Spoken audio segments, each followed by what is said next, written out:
안녕하십니까. 스탁과 스토리, 수다가 있는 수요일 김기수의 돌직구 타임, M10W 김기수입니다.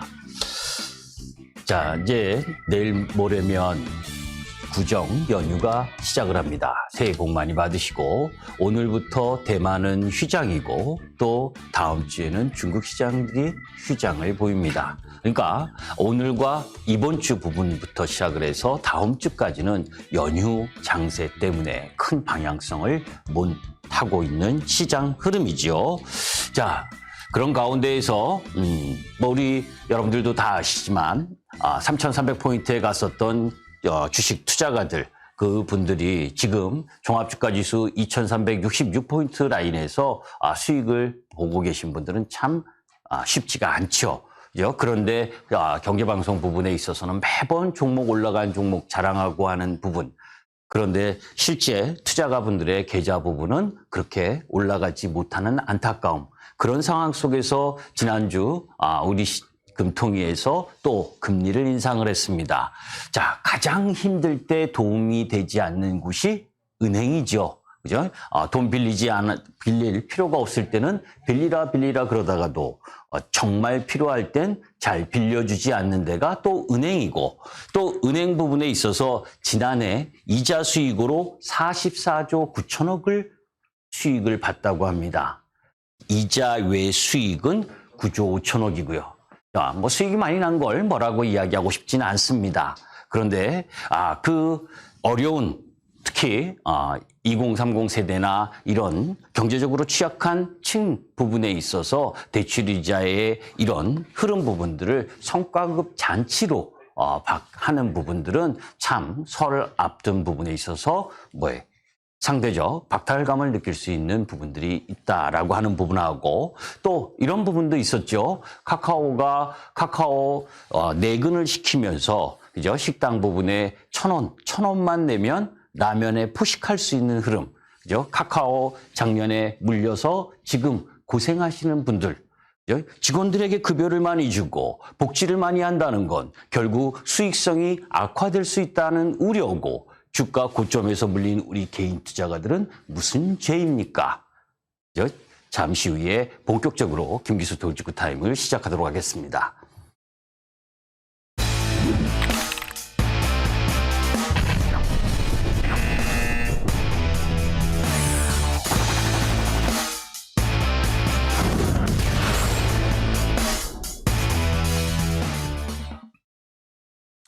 할 얘기가 많습니다. 오늘 빨리빨리 진행하도록 하겠습니다. 자, 지난주에 미국의 소비자 물가 지수가 발표됐죠. 자, 미국 시장에서 보게 되면 다양하게 확인되고 있는 물가 하락 요인이 나타나고 있습니다. 미국 CPI가 내려오고, 다만 주거비 CPI가 아직 내려오고 있지 않는데, 지난주에 설명을 드렸었죠. 점차적으로 내려올 가능성이 높다. 그리고 1년 후 기대 인플레이션 부분도 계속해서 내려오고 있는 흐름, 그리고 공급망 압력 지수도 내려오고 있는 상황, 그런 흐름들이라면 여러분들 물가에 대한 부분은 너무 걱정하지 않으셔도 된다. 다만 이전처럼 저금리 시대로의 회귀는 기대하지 마세요. 중물가와 중금리 시대 흐름 부분이 진행될 가능성이 높은 관점으로 바라볼 필요가 있다. 지난주에 경기 침체를 걱정하지 말라고 했었던 부분, 그 속에서 주거비 비중이 40%가 넘는데 아직 떨어지고 있지 않지만 내려올 가능성이 높고 가파르게 하락할 가능성도 높다라는 걸 염두에 두고 볼 필요가 있습니다. 미국의 어닝 시즌이 개막했죠. 어제 골드만삭스가 폭탄 맞았고, 그죠? 실적이 예상치보다 안 좋게 나오면서 6% 하락을 했고, 반대로 JP모건은 실적이 좋게 나온 상황입니다. 자, 미국 시장을 보니까 그러면 본격적으로 금융주들의 실적이 발표가 되고, 이번 주 금요일 부분엔 넷플릭스, 그 이후에 1월 25일 날 테슬라의 실적 발표하면서 전체적으로 실적으로 연관된 섹터의 움직임이 전개될 가능성이 높은 상황으로 가는데, 중요한 것은 최근 S&P 지수의 2023년 1분기와 2024년 2분기를 바라보게 되면 지금 이 부분입니다. 역성장할 가능성이 높다라는 거예요. 그렇기 때문에 미국 시장 부분에 있어서의 기업들의 영업이익에 대한 기대는 크게 하지 않으셨으면 좋겠습니다. 자, 우리가 인터넷이 발달되고 그러면서 서학개미라고 불리시는 분들이 많습니다. 그런데 증권사나 또 방송 그런 부분들을 보게 되면 서학 투자, 이제 미국에 투자하고 장기 투자가 답이다 이런 이야기를 합니다. 미국 지식은 안 떨어졌나요? 지난주에 여러분들 보셨잖아요, 그죠? 미국도 시장이 어려운 흐름 부분이 전개가 되면 급락하는 겁니다. 그죠? 일반 개인 투자가 부분들을 수수료나 또 그리고 바로 국내 주식을 하게 되면 성과가 바로바로 나타나지만 미국 주식을 하게 되면 기다려라. 장기 투자가 답이다라는 걸로 현혹하고 있는 부분에 넘어가서는 안 된다. 중요한 것은 대한민국 부분에 있어서 경쟁력 있는 섹터와 부분들을 여러분들이 투자해서 산업의 발전을 함께 일궈나가는 투자가의 몫을 갖지 않으면 대한민국에 설 자리는 없게 되는 겁니다. 자, 그런 가운데에서 매번 나오는 이야기죠. 19일 날 국가부채의 상한선 도달. 미국은 좋은 나라죠. 돈만 찍어내면 부채를 계속 상한을 올려도 되는 나라. 이런 나라니까 지네들이 리만 브라더스 사태 2008년 그렇게 전 세계적으로 위협을 시켜놓은 다음에도 계속해서 올라갔었던 모습을 보여준 거고, 하여튼 간단하게 넘어가도록 하겠습니다. 자, 어제 중국의 성장률이 작년에 3%밖에 안 나왔다. 쇼크 이야기가 나왔죠. 경제 성장률이 부분입니다. 중국의 경제 성장률 언제적 10%대였나요? 사실 2003년부터 2007년까지 중국의 인프라 구축을 하면서 고도 성장을 했었을 때, 그때 우리나라가 조선철강건설기계 지주화학, 중후장대한 업종 부분이 성장 흐름을 보여주면서 그죠? 100배씩 난 종목 부분들이 있었고, 하다못해 포스코 케미칼도 20배 넘게 수익이 났었던 부분이 2003년에서 2007년 부분이었습니다. 그렇게 고성장을 구사하던 중국이 계속해서 성장률 전망치가 내려오고, 그리고 작년에 5.5%였는데 3% 나왔다는 건 쇼크가 분명하죠. 코로나 때문에 반짝 8.4%를 찍었지만 이제 돈을 많이 풀었으니까. 자, 그런데 여기서 한마디로 이야기하면 너무 걱정하지 말자. 그죠? 중국의 성장률 3% 나온 부분은 이미 지나간 과거. 제로 코로나의 영향이 컸기 때문에 특히 그런 흐름 부분들을 보여준 거죠. 다만 이렇게 중국 성장률이 3%밖에 나오지 않았다라고 하는 부분은 산업재나 소재, 반도체 이런 쪽 부분에 있어서의 지난 4분기의 실적 부분에 있어서는 우리나라 기업들이 별로 안 좋을 가능성이 높잖아요. 중국과 연관성이 높은 부분. 다만 위드 코로나를 12월 달부터 하면서 12월 달부터 하면서 산업 생산이나 소매 판매, 고정 자산 투자는 예상치보다 좋게 나왔다. 그렇다면 앞으로의 기대감은 있는 것이고, 그런 가운데에서 지금 중국이 우리나라와 일본 이렇게 해서 비자 발급 부분을 중단하고 여러 가지 잡음이 있지만, 여행이라든지 그리고 리오프닝과 관련된 부분에 있어서의 일정 정도의 흐름은 양호해질 수가 있고, 그리고 춘절 연휴가 지나고 확진자가 정점을 찍은 흐름이 전개가 된다면 서방 국가나 우리나라 국가의 예를 들어서 알 수 있듯이, 그죠? 그 다음부터는 본격적으로 중국의 경기가 나아질 수 있다라고 하는 부분, 그런 흐름이라면 우리 시장에게 긍정적으로 영향을 미칠 수 있다라고 하는 부분을 염두에 둘 필요가 있고, 또 그런 가운데에서 오늘 다보스 포럼 스위스에서 미중 경제 수장 앨런 장관과 류 부총리가 다보스 포럼에서 만나고, 또 다음 달 2월 5일에서 6일 날 토니 블링컨 미국 국무장관과 칭강 중국 신임 외교부 장관 회담, 여기서 생산적인 미중 관계를 설정할 수 있느냐? 쉽지 않을 겁니다. 그죠? 우리가 IRA 법안에서 보듯이, 그죠? 궁극적으로는 중국이 이 4차 산업혁명과 연관된 고도의 기술, 이런 부분들에 대해서 제한을 가하려고 하는 미국의 의도가 명확하기 때문에 쉽지 않겠지만, 그래도 대화를 안 하는 것보단 낫겠죠. 그런 가운데에서 러시아의 전쟁, 우크라이나 전쟁과 관련된 부분도 일정 정도 해결의 실마리가 풀려졌으면 좋겠습니다. 자, 그런 가운데에서 연초 주식시장이 예상보다 강한 흐름, 이렇게 보니까 어제 오늘 이틀 살짝 조정을 보였네요. 그죠? 바닥권에서 사실 코스피나 코스닥이나 마이너스 1월 2일 날 마이너스 2.5%까지 갔다가 되돌아 나오면서 실질적으로는 저점 대비 코스피, 코스닥 8% 정도 상승을 했습니다. 지수가 8% 상승을 했다는 건 지수보다 더 세게 낙폭을 보였었던 종목 부분들은 20% 정도 반등이 들어왔고 그렇지 않은 종목들은 저점에서 10% 정도의 반등이 들어온 시장 흐름이 전개가 됐죠. 그런데 외국인이 여기에서 매수를 들어오는 부분들을 보게 되는데 그 이유가 뭐냐? 지난주에도 여러분들께 말씀드렸었잖아요. 그죠? 홍콩, 유럽 등 미국 아닌 지역의 성장 우려가 완화되고 있고 중국 리오프닝 기대 그리고 국내 자금 시장에 대한 경색 우려가 완화되고 있다라고 하는 부분. 그러면 무엇이 변했냐입니다. 그죠? 무엇이 넌 US의 주도권을 갖고 올 수 있는 이유였느냐? 지난 4분기 이후 글로벌 증시 주도권이 홍콩이나 유럽. 여러분들 작년에 많이 들었었던 얘기가 뭐예요? 유럽의 경기 침체, 역성장, 마이너스 성장 이런 얘기가 많이 들었었던 내용인데 그죠? 실질적으로 유럽 시장을 보게 되면 계속해서 우리 시장보다 더 센 강력한 힘을 발휘하고 있죠. 그게 기후, 온난화에 의한 천연가스 에너지 가격의 하락, 물가의 하방 압력 이런 부분들이 경기가 다소 더 회복될 수 있다는 자신감을 보여주는 차트 흐름 부분인데 여기에는 지금 없지만 여튼 그런 부분들하고 그리고 유럽과 중국 등 미국이 아닌 넌 US 경기 우려가 완화되고 있다라고 하는 부분이 주도권 부분을 갖고 올 수 있는 부분이고 거기에서 계속해서 이야기했었던 달러 약세, 원화 강세. 그 원화 강세는 홍콩의 항생 지수와 축을 같이 하면서 들어오고 있는 상황이죠. 오늘 뱅크 오브 아메리카, 재팬 일본에서 금리와 관련된 부분 양호하게 끝났죠. 그죠? 금리 인상과 관련된 흐름이 나올 줄 알았는데 그 부분이 나오지 않았기 때문에 일본 시장이 2.5% 급등하는 흐름을 보여줬고 자 그런 가운데에서 단기 우리 CD 91일 금리가 그죠? 이렇게 올라가다가 주춤한데 그런데 사실 보게 되면 예금 금리가 올라가니까 정기 예금 증가율이 늘어나는 걸 보셨을 겁니다. 그게 뭐예요? 주식 시장에서 이탈한 자금들이 정기 예금으로 들어가고 시장이 어렵다 경기가 앞으로 더 어려울 것이다 라고 하니까 주식시장으로 자금이 들어오지 않으면서 2020년 1월 달에 70조까지 찍었었던 고객 예탁금이 지금은 45조, 46조에서 놀고 있죠. 개인들의 이탈, 외국인들의 수급 흐름 부분들이 진행되고 있다.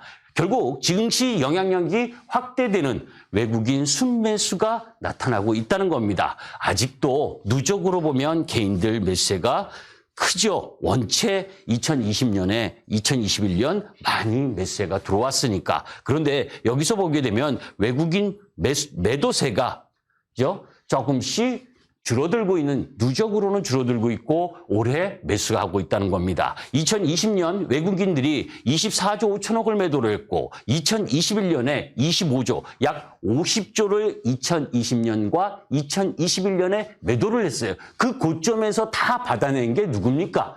개인 투자가들이죠. 그죠? 안타깝게도. 그리고 2022년에 7조 1천억을 순매도를 했는데 상반기에는 16조 5천억을 매도하다가 하반기에 매수가 들어오면서 매도 규모가 줄었는데 올해 들어와서는 지금 어제까지 3조 4천억, 오늘까지를 포함하면 약 3조 5천억을 매수를 했습니다. 그죠? 기간은 얍사하게 들어왔다가 치고 빠지고 하는 형태를 보이고 있는 중이고 자 외국인 매수세의 강화 배경은 결국 중국 리오프닝 기대감이고 그 흐름 부분들 속에서 경기가 향후에 나아질 수 있다라고 하는 부분을 보여주고 있는 거죠. 그런데 여기서 보게 되면 여러분들 지수는 오르고 맨날 방송에서 보게 되면 올라간 종목만 이야기를 하니까 무지만이 시장이 올라갔다라고 생각할 수 있습니다. 그런데 그렇지가 않죠. 그죠? 4분의 1씩 토막난 종목 부분들이 저점에서 20% 올라온 걸 그걸 올라왔다라고 이야기하기는 어려운 거죠. 자, 외국인 투자가들이 삼성전자를 필두로 한 반도체도 샀다가 은행도 샀다가 그죠? 화학도 샀다가 또 보험도 샀다가 세타를 이쪽 저쪽 돌아가면서 매수를 하고 있는 형국입니다. 그것은 결국 무엇을 이야기하냐면 지난번에 여러분들께 말씀드렸던 것처럼 쇼커버링과 연관된 흐름 부분에서 매수가 들어오고 있고 지금은 어떤 섹터 부분의 주도 섹터라든지 실적에 대한 자신감을 갖고 들어오는 주식이 아니라 아까 여권에서 봤듯이 분명히 우리나라 비중, 외국인 지분을 축소했었던 2020년과 2021년 많이 팔았고 그런 가운데에서 달러 약세, 원화 강세 흐름 부분들 속에서 매수를 해야 되겠는데 앞으로 경기는 점진적으로 나아질 가능성 부분, 저점이 이제 1사분기냐 2사분기냐를 지나면 나아질 가능성, 이런 부분들에서의 선취매가 일정 정도 들어오고 있기 때문에 집중력과 연속성은 약한 매수 흐름이라는 거죠. 그런 가운데 환율로 본 증시 부분을 보게 되면 환율 부분에 있어서 지금 미국 5년 기대 인플레이션 파란색 부분입니다. 내려오고 있고 같이 달러 인덱스도 내려오고 있는 모습을 보여주고 있는 부분이죠. 그러면 달러 약세가 왜 진행되고 있느냐? 기대 인플레이션이 내려오고 그리고 유럽이 생각보다 천연가스 가격이 급락을 하고 전쟁 이전보다도 내려오면서 유럽의 제조업과 서비스업 체감 경기가 반등할 수 있는 조짐, 그리고 빅테크 기업과 부동산 규제 완화를 기본으로 한 중국 내수 시장이 이 춘절 연휴 이후 코로나 정점을 지난 이후에는 나아질 수 있다는 기대감, 이런 부분들이 복합적으로 작용한 부분이다. 그런 가운데에서 지금 실제로 눈으로 보시면 진한 파란색 천연가스 가격입니다. 그죠? 급락을 하고 내려왔죠. 그죠? 자, 그런 가운데에서 미국의 GDP 성장률, 그리고 진한 파란색, 그리고 유럽의 GDP 성장률이 마이너스 회색까지 막 이야기를 했었는데 거기에서 조금씩 올라오고 있는 모습을 보여주고 있다는 거죠. 자, 그런 가운데에서 너무 빨리 진행을 하는데 사실 이게 어려운 얘기고 한 장 한 장 많은 이야기를 해야 되는데 설이고 그리고 다음 주 수요일은 또 월화가 연휴이기 때문에 그 내용까지를 다 복합적으로 지금 설명드리고 있습니다. 자, 중국의 소비 경기가 빠른 회복을 나타날 수 있다. 그거 아까 12월 달에 보여줬잖아요. 어제 발표된 지표로. 그죠? 그런 흐름들 속에서 중국의 수입, 경기 회복 부분, 전체 흐름을 보게 되면 나아질 수 있는 부분을 갖고 있다. 자, 그렇다면 곰곰이 생각하면 작년에 제가 매번 그죠? 월 말이 되면 우리나라 수출 실적과 관련된 부분을 이야기할 때 중국의 수출 부분이 급감한다라는 이야기를 많이 했습니다. 반도체를 비롯해서 석유화학, 산업재 소재. 그러면 이제 중국이 1사분기 이후 나아지는 흐름으로 전개가 된다면 에너지 가격의 약세, 그리고 수입액의 감소, 그런 가운데에서 우리가 수출이 증가할 수 있는 기반, 이런 부분들이 나타나겠죠. 적어도 1사분기 후반 부분, 그죠? 3월, 4월 부분에 있어서는 수출 부분도 턴할 수 있다라고 하는 부분, 긍정적인 부분을 가지셨으면 좋겠고, 수출 증가율도 바닥권에 와 있다는 겁니다. 자, 그런 가운데에서 재고 상황도 봐야 되죠. 미국, 중국의 파란색, 중국의 재고가 내려오고 있고 또 미국 재고 부분도 이 진한 파란색, 좀 어떤 색이라고 그래야 되나요? 검정색이라고 그래야 되나요?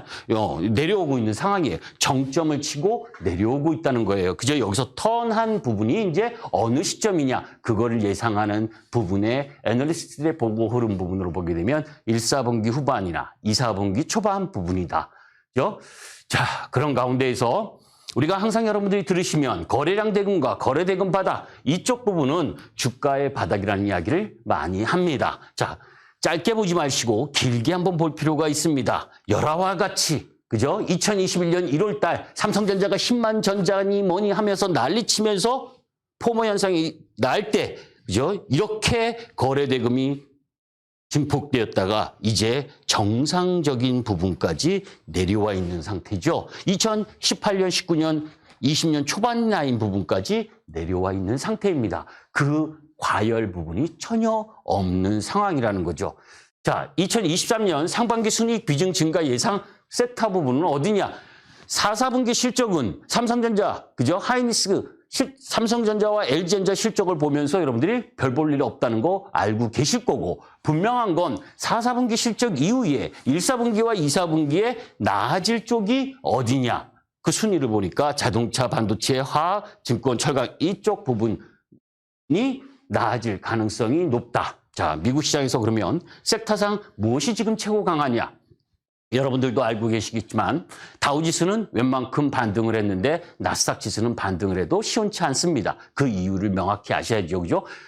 2010년부터 2022년까지 줄기차게 상승을 했었던 IT, 그죠? 뭐 애플이 우리가 팡이라고 이야기하는 기업들이 몇십 배, 몇백 배 이렇게 상승을 했었던 부분이잖아요. 그죠? 코로나 유동성 때문에 더 상승했었던 부분. 그게 더 치고 갈 수 있는 펄을 제공하지 않고 있다. 그러니까 나스닥은 세게 올라갈 힘이 없는 겁니다. 그런 가운데에서 미국 시장에서는 여행과 관련된 부분, 그리고 항공 쪽 라인 부분은 추세적 상승 흐름을 지금 보이고 있는 중이다라고 보시면 됩니다. 자, 여기서 더 중요한 부분은 우리가 이해해야 될 부분, 기술적으로 이해해야 될 부분이죠. 연초에 지금 토끼처럼 순환 흐름이 빠르게 진행되고 있습니다. 깡총깡총 뛰면서 섹터를 돌아다니고 있다는 거죠. 자, 그런데 여러분들이 기술적으로 아시는 분들은 주가가 급락한 이후에 120일 이평선을 우리가 경기선이라고 합니다. 20일 이평선을 생명선이라고 하는 건 아시죠?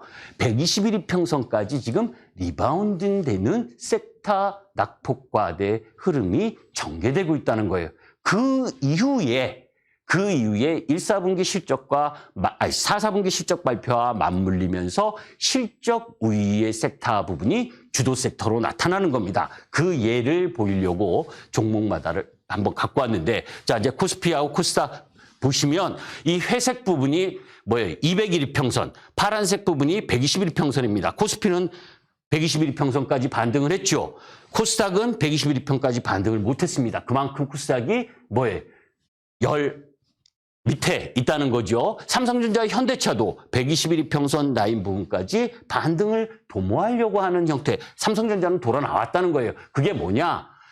120일 이평선을 돌아 나왔다고 바로 치고 갈 수 있는 형국이 아니다는 거예요. 그죠? 여러분들 많이 떨어진 종목이 올라가는 상황이 전개가 된다면 올라가 있는 종목은 다 팔아서 사야 되요. 그렇지 않잖아요. 그죠? 자, 조선과 현대중공업 그리고 정유 이쪽 부분 봐도 120일 평선이나 200일 평선까지 또 못 왔어요. 왜냐? 얘네들은 떨어진 폭이 크지 않습니다. 삼성바이오로직스, 셀트리온 마찬가지죠. 자, 셀트리온도 역시 마찬가지 121일 평선과 근접돼 있지만 반등다운 반등을 못하고 있는 상황이고, 카카오, 네이버 저점 대비 20%가 넘게 반등했습니다. 그래서 121일 평선, 200일 평선도 아직 접근하지 못하고 있다는 거예요. 이런 유형의 종목 부분들은 낙폭과대에 의한 반등이라는 거예요. 그래서 120일과 200일 라인 부분에 흐름 부분에 놓여져 있는 섹터를 공략하지 말고 오히려 이미 120일에서 200일 이평선 위에 있는 섹터이면서 지금 낙폭과대 섹터 순환매가 들어올 때 뭐예요? 지리하게 움직이는 종목 섹터 부분을 공략할 필요가 있다. 시간이 다 돼가지고, 그죠? JYP도 지금 위에서 잘 진행되고 있는 상황이고, 그리고 보험이나 그리고 은행 역시 마찬가지 강한 흐름을 보여주고 있고, 여행, 그죠? 카지노 이쪽 부분도 다 양호한 형태입니다. 그죠? 더 갈 수 있다는 거죠. 그죠? 신재생 에너지 쪽도 마찬가지고, 지금 시간이 다 돼서 짧게 이야기를 하는데 이 부분을 자세하게 이야기하고, 왜 종합주가지수가 2000년대에서 2020년까지 한국과 미국의 주도주 역사의 차이가 왜 발생을 했고, 그런 가운데에서의 모멘텀과 그리고 앞으로의 주도 섹터는 무엇이 될 가능성이 높은지에 대해서 잠시 후에 공개방송을 통해서 말씀을 드리도록 하겠습니다. MTN 밴드 홈페이지 화면에 보시면 제 얼굴이 나오는데 그때 클릭을 하셔서 들어오시면 6시 10분부터 여러분들과 함께 왜 한국, 미국과 주도주에 관련된 부분을 여러분들께 말씀드리도록 하겠습니다. 감사합니다. 새해 복 많이 받으십시오.